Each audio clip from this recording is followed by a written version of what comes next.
I've got a son, Dyer, and I am here with the guys from A Burden to Bear. Say hello, introduce yourselves. I'm Nick Potter. I do clean vocals and I play guitar. I'm Joe Contreras. I do lead vocals. I'm Austin Pocock. I do bass. I'm Eric Buchanan. I play drums. And I'm Wyatt Traxler, and I also play guitar. And you can tell which ones of you are closer to the phone. or somebody's super shy, one of the two. Oh, I think we're all super shy, but it's okay. We'll get a little closer. That'll work. So tell me a little bit about the band. How long you guys been together?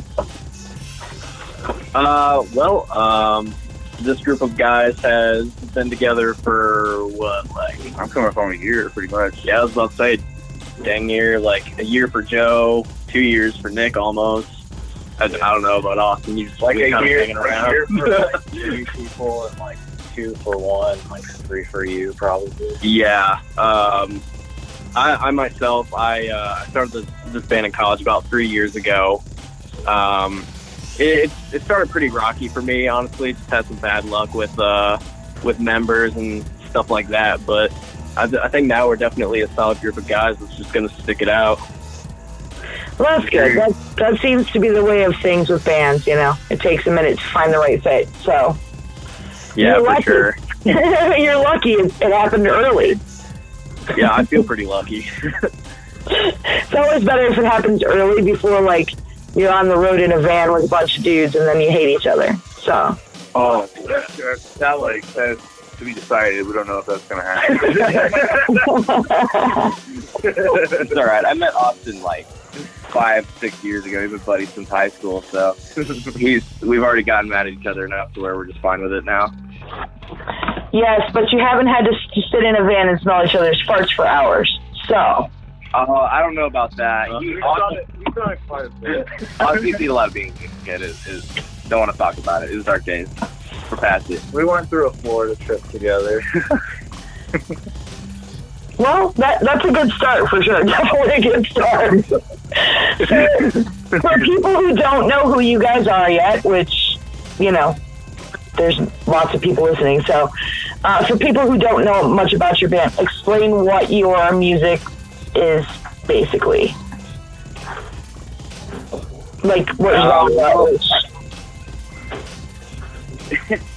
It's just kind of like we like to riff. We don't like to, do kind of like genty stuff. We do some genty stuff. Okay, yeah. Tasteful.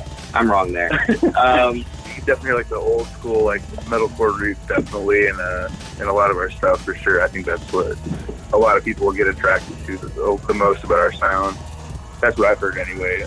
People at shows, stuff like that, say like Old As I Lay Dying, and like, you know what I mean, that kind of style. That's what it reminds them of.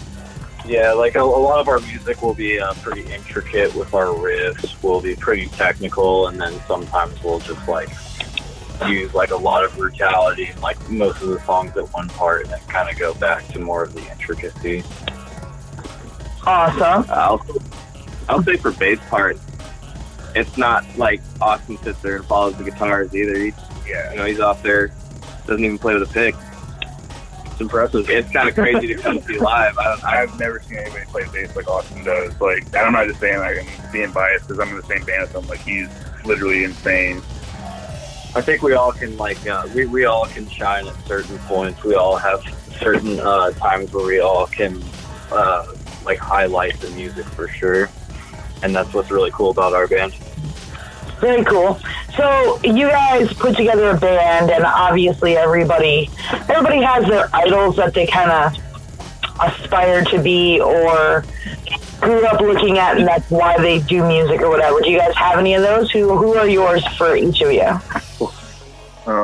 Oh man, I think a big one for me and Nick both is definitely Avenged Sevenfold. Yes, I know me personally, like Beast and the Harlot, when that came out, I'm just like, man, I want to play guitar. Like that was definitely that song that like got me into it pretty heavily. Yeah, I was pretty into Avenged Sevenfold for sure when I was younger. Trivium was one of the ones that kind of made me want to start doing vocals. I think you can kind of hear a little bit of that in in what I do for cleans. Cool. Anyone else? For me, I think like Tool played a really big part in my influences, just because I thought they were on such a high level compared to everyone else for music, and like listening to a lot of other stuff like Trivium, like Slipknot, Bullet for My Valentine, Avenged Sevenfold kind of wanted me to like really push me to want to be in a band and like to perform live and stuff. It had that kind of energy that was really intense for me and wanted me to play in a metal band for sure. Cool. Yeah, another one of my major influences was definitely Atreyu from back in the day. Like, I still jam, like, all those old albums. Oh, so good. Dan Jacobs. Dan Jacobs is the man, for sure. So, for me, Chris too. Yeah. Dude. For me, I'd even have to say, like, I was a really big Megadeth fan when I first started playing guitar. That was one of the things that made me, like, really actually just finally do it and learn how to play. Was just listening to Dave Mustaine, you know, all his rotating cast of friends that all played guitar for Megadeth. I think Megadeth was a pretty big challenge for me too on bass. But I think like when we were doing like cover bands, so we were doing like we were covering songs. Like when I was playing bass, like that was the one band where it was like so challenging that I had to play a pick. And like with me, I hate playing with a pick so much. And like, but it was so challenging to play with fingers. Like it was so fast. I remember when you didn't even know how to hammer out a pull off on the bass. Yeah, and that was even worse because that's what David Ellison does all the time. So like Megadeth was like probably one of the first bands that wanted me, like it made me want to like challenge myself like on a regular basis to try to like play as technical as possible. But you still weren't feeling as much business, and that was cool. Yeah, but I think that was just a pick too. I don't know. Sorry. Yeah. Awesome.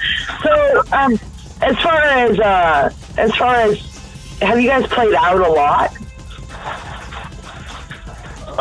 Over the course of like the past 3 years, I've played out a decent amount. With this group of guys in particular, we've been playing out for what, like 5-6 months, something like that. Yeah, 6 months ago. Yeah. There's some cool shows too. Never Gravel Times. Oh yeah, that was a really cool show. Like, yeah, stuff like that. We've got some really neat shows. We have a show coming up on June 1st with Famous Last Words. Day show. Day show, yeah. Torn Confidence at My Mercy. Yeah. Awake at Last. Awake was the last. That was the other one. Yeah. Oh, What's that place, Emerson Weekend? The Citadel Music Hall in Indianapolis. Yeah. Very cool. All right, well then you guys will be down for my weird questions because interviews for me are like, okay, let's knock out the hi everyone, blah blah blah. Now let's get to the fun stuff because otherwise this shit's boring. Well, it kind of is. Like, how many times do people answer the same question? So. Oh, right. Yeah. We were hoping it would get a little weird. Yeah. Morgan wants to hear a weird bunch of views. You're definitely on a phone call with the right damn person for it getting a little weird. So. Oh, hell yeah. You can only hear us talk about not using a pick for so long before it starts to sound pretentious, so go for it. Well, I was gonna ask him, you know, as far as bass heroes go, but Dave Ellefson, I suppose, is a good bass hero, but my personal favorite is, you know, Billy Sheehan, but, you know, that's probably before your time. Right. Mine was, I think my favorites were like Ryan Martin and Evan Brewer. I think those were just my top two. Let's stop getting started. Those are like probably my top three. For like 3 hours. No, not really. It's just, I think like Evan Brewer influenced me a lot just because of how technical he played. And, like I got to watch him do it online. Like he could just play so technically with like his thumb. And that was real. Like I've never seen anyone do that, so that was really cool for me. So just guys like that who are just like crazy good and just like do a great job for their band. Like those three guys are definitely my favorite.